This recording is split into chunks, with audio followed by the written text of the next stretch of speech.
All right, guys, welcome back to another episode of Growing Your Agency. I'm your host, Ryan Shank. Today, we're super excited. We have Ben Jesson from Conversion Rate Experts. Ben, thank you so much for joining us.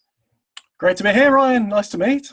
Yeah, great to meet you. So I was on your site, and I know that you're obviously focused on a particular aspect of the agency and the marketing funnel.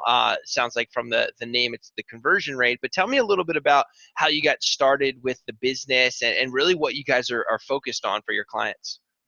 Sure. So we started the company. It's called Conversion Rate Experts in 2006. Me and my co-founder, Dr. Carl Blanks, previously worked in-house in the telecoms industry. So we were client-side marketers. And we took a business that was struggling. The whole industry was in decline, 15% year on year.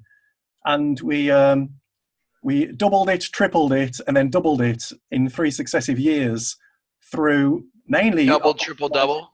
Yeah. Amazing. And so those were the 3 years before we started Conversion Rate Experts. And it was... we were already good at getting traffic. We were getting loads of traffic. We were number one in the search engines for all of our kind of target phrases. And we went to a conference in 2005. It was the Webmaster World Conference in Las Vegas. And we went with the goal of how do we get more visitors to this website that we were working on at the time. And we walked up and down the expo hall asking all the SEO companies, how do we get more traffic? How do we get more visitors? And pretty much all of them said, you're doing pretty much everything you can. You're number one for so many things. It just so happened that Google Analytics was launched at that same event. Google had recently acquired Urchin and relaunched it as Google Analytics. And we came back. Interesting. I didn't know that. That's cool. Yeah. We came back kind of thinking, it's not all about the traffic. We need to be more focused on converting our visitors into customers. So we got back. My co-founder Carl, his background is in science, and he used to run things like A/B tests and multivariate tests in his previous life as a material scientist.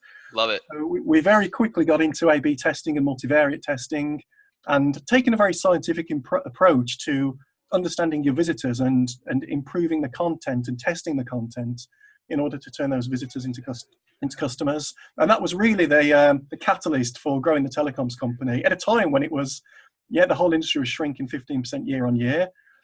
Sure. 2006, Google launched a tool called Google Website Optimizer. We were really excited about this because it was free. It was split testing for the masses. Anyone with a Google AdWords account, I think, could use Google Website Optimizer. And we just had a lot of success. And we were very excited that what we were kind of calling conversion optimization was something that could become mainstream. So we wrote an article called 101 Easy Ways to Use Google Website Optimizer. That coincided with the launch of Google Website Optimizer. We were still working in telecoms industry back then at the time. And the article went viral. It was number one on Really? Delicious and all of those.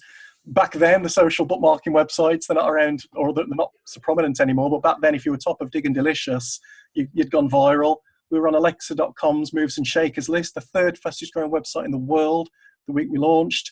And the following day, we woke up to an email off Google, who their product manager, Tom Leung, invited us to become a Google partner to help Google advertisers to improve their conversion rates with Google Website Optimizer. So that's the origin story of the business. We'd done it in-house, had a lot of success, wrote an article about how we run experiments and about the kind of things that we test. Yeah. The article went viral, Google contacted us, and that's how we created the company. Got it. So talk to me about your clients today. Obviously, you're focused on the conversion rate, right? And you're putting out amazing content that's going viral. Talk to me about, the type of clients that you're working with today. And, what is the conversation like when you're initially talking to them? Are you talking to them about conversion rate and using terms like that? Or are you talking to them about like getting new business and growing their business and that sort of thing? A bit of both. All of our clients come from inbound sources. So we're not kind of out there pitching. We're not out there kind of hitting the phones and doing outbound. So to a degree, because our client flow is inbound, they're already looking for the types of services that we offer, or they're already kind of into the kind of content that we produce. Sure. So it is normally quite specific. So people come to us knowing that conversion optimization is either an opportunity or it's something that they can improve or something they need to improve. So those are the kind of conversations that we start off with. And got it. And it's with lots of different types of companies. We work with kind of smaller, fast-growing companies that are either looking to take things to the next level, or they've just been funded and they're under pressure to grow and to grow quickly. So Or are these like B2B, SaaS companies? Is it e-commerce? Is it direct to consumer kind of, brands like a sock company or mattress company? I guess I'm more specifically looking for, types of yes, businesses. every single one of those, literally including a mattress company, we've helped. So we've been doing this now for so long. We've kind of worked with lots of different types of business. We focus very much on the fundamentals of what it takes to grow a web business using Sure. conversion optimization. So they are transferable across different industry verticals. And over the years, we've just built up so much experience. We log all of our winning experiments in a database. So that we know. Is that a custom database that you build, or is it like an Airtable or anything? And it's nothing fancy in terms of technology, but for every winning experiment that we have, we write up we write up a report of the client we were working on, the goal of the website, the industry vertical, the type of website funnel, and the reasons why the visitors weren't converting, and then the creative that won the split test. And then over the years, we've created a database of that. So whenever we start in a particular vertical or with any particular type of client, we can actually revisit all of the things that have worked well previously. I mean, obviously, if anyone that knows anything about us, and if you don't, it's not about the creative, it's about understanding the visitors and the research. So you have to do that research first. But once you understand why a website's funnel isn't converting, then we can draw upon our experience of things that have worked in that situation in the past. So it's very bespoke to the client, but at the same time, we're drawing on the experience that we've got as a business. That's amazing. So talk to me, about your own process today. Obviously, your leads are coming inbound right now. You're talking to them about conversion rate, and they're seeking you out for that. But what does it look like from there? Are you getting them on a call? Are you doing an analysis of their current website and their current conversion rate or current ad spend, and then giving them a proposal? Like, I guess, what does your own kind of like sales funnel look like when you're bringing on a new client? Yeah, it's pretty straightforward. So as far as how we attract people to our website, we do lots of content marketing. So we publish lots of articles. We published a book last year called Making Websites Win. That did pretty well. We appear on podcasts like this. So we very much get attention through education, through giving away valuable content. And it is valuable stuff. We get lots of comments, people saying, "We can't believe you've put that in the book." It's kind of, yeah, you guys are giving it all away, but there's so much to it that even if we tried, we couldn't give it all away. Yeah. So we're constantly trying to give away valuable content. That in turn gets us, I guess, subscribers or followers or interested parties. Of those, there's a certain segment that we're probably not a great fit for in terms of a client relationship. Yeah. But then those that are of a certain scale, or where the ROI of conversion optimization is just so blindingly obvious that it's a great investment for them, and that's most businesses, by the way, then they would contact us, where we would either have a strategy session where we do a screen sharing session, we talk about the website, we talk about our methodology, the kind of things that have worked in the past in that industry vertical. We show them client testimonials and case studies. We've got tons of them. We've got over 80 video interviews with our clients talking about how we've grown the business, which again, share with people. Yeah, no, I love it. So when after they come on board, I guess, what does the process look like? Like, do you have, and I guess in parallel to that, talk to me a little bit about your team. Like, they come on board, do you set them up with, in project management software, and then do you, assign them an account manager? Do the creatives? Do you do all of that in-house? It's kind of a large question, by the way. So just curious, on what happens, I guess, like post closing or post engagement of a new client. Yeah. So as far as who the clients speak to, we don't have salespeople that are separate to the client delivery team. So the people that our prospects speak to are people that have actually worked on client projects. So it's not like there's no juniors in our business, and there's no kind of low-level team members. You're always speaking to someone that's actually grown a web business. So we have the sales call with whoever's the best person in that time zone, or with the most experience in that kind of market, for the strategy session or the sales call. Then they're onboarded onto project management software. We use Basecamp for that. It works great for our needs. And we have an onboarding process, which is obviously kind of templated in Basecamp to a degree. Yeah. We have a methodology that we follow for all of our clients. The methodology doesn't stay the same; it evolves constantly. Sure. It's constant feedback from our clients, and then they're assigned a lead consultant who's responsible for growing that business. That's their job. And they are highly experienced, like brilliant people, and they come from the kind of top companies that you'd expect them to come from. And Got it. they work remotely, and we work remotely with our clients.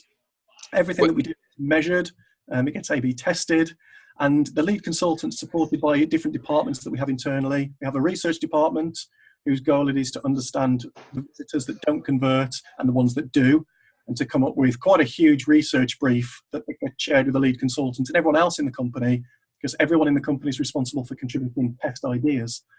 And they're supported by our design and development team, who are responsible for designing the pages, setting up the tests, and creating any additional functionality or coding. And as I say, we work with a kind of mastermind principle of every week we get all of our team members on a call. The research department presents the research on the client, and then everyone contributes ideas of how they would grow that business. And then it's the lead consultant's job to collaborate with the client to figure out a prioritized plan of action of things that we can test. So that was quick. Yeah. No, that's awesome. What's I guess just a couple last questions as we kind of come up on time here. What what is one thing that you're doing to attract and retain talent? I know you said you guys are all remote now, but what I've heard from a lot of different agency owners is that it's just incredibly hard to source and then keep top talent, especially as people are remote, it kind of opens them up to sort of be at any job, any company. And then, also with a remote setting, how do you, kind of keep them really engaged and really kind of like driving towards the same mission as the founders? Yeah. So as far as how do we attract top talent, we only look for top talent, and everyone in the company, we've got a reputation for having great clients and for having great results. So, our clients include Google, Amazon, Facebook, Apple, Dropbox. People want to work with clients like these. They want, especially when their work's going to be measured against those companies. It's an exciting prospect. So there's the whole idea of mastery, which appeals to people, kind of being just top of the game. The remote working gives people autonomy and flexibility, which we know is important to talented people. And there's a huge amount of collaboration in the business. Even though we work remotely, the interactions on a daily basis with our team members and the amount of help and collaboration and kind of co-working is really great. And we've got a great culture. In order to retain the people, we've been told our kind of retention rates are like leading industry levels. We use a tool called TinyPulse. And every week, that tool surveys our team, and they can anonymously give feedback on different aspects of the company. And we've been using that since 2013. And in the last 2 years, actually, we've won awards from TinyPulse for being the happiest company in our segment in professional services. That's amazing. And the great thing about TinyPulse is when you have a remote business, you don't necessarily know how everyone's feeling, how people are reacting to things. You don't kind of get that feeling of all being in the same office. But using a tool like TinyPulse, you actually get that feedback, often feedback that you wouldn't get if you're in the same room as someone.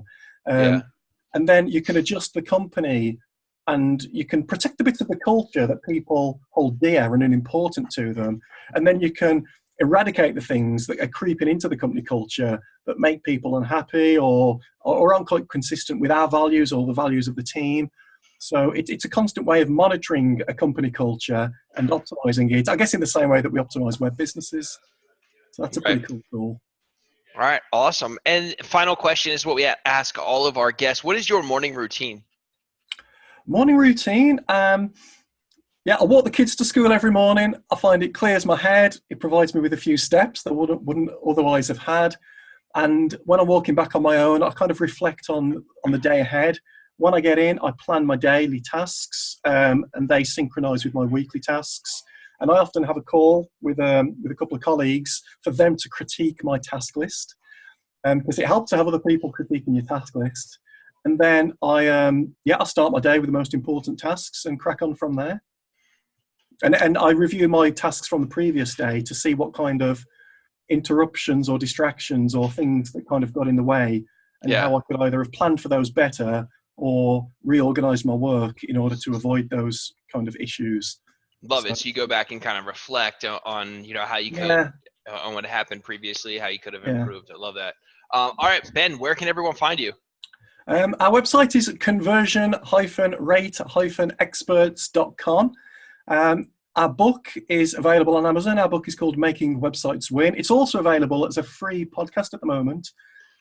If you want to contact with me personally, just Ben Jesson on LinkedIn. I'd be happy to connect with the listeners. And any questions or follow-up content, then just give me a shout. Amazing. Thank you so much, guys. Ben Jesson, conversion rate experts. Ben, thank you so much for joining us. Cheers, Ryan. Great to All be here. right, Thanks. cheers. Absolutely. Thanks.